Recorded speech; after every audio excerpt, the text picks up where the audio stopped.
And again, I repeat, Dr. King wasn't the highest in knowledge, just to use that example, but there was a definite vision that people could draw into to chart the course.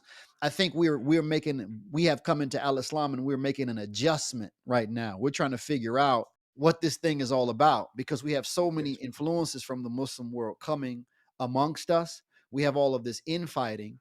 And we do have a part of that infighting has caused us to ignore our own history.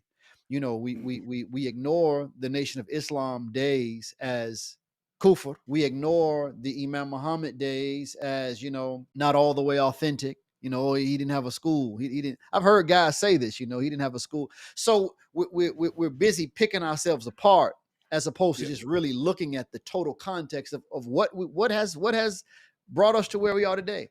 At the same time, there is progress happening, though. You know what I'm saying? So we have to just be patient. One of the things that people tend to not realize is that they're actually in the course of making history.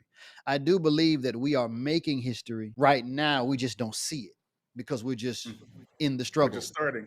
Yeah, Yeah. but I think when people look back, they'll say, "Oh wow, they were doing," and they'll look at us perhaps as some type of heroes, though we were just being regular brothers and regular sisters. You know what I mean?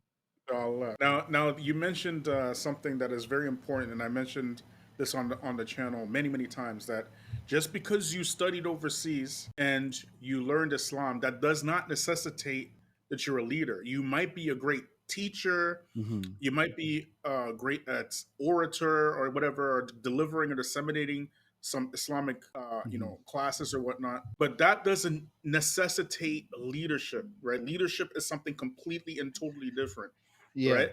And there is a disconnect with the people who follow in the black community and the people who lead. There's a wide gap, more than any other community, because we black folk will tear down our leadership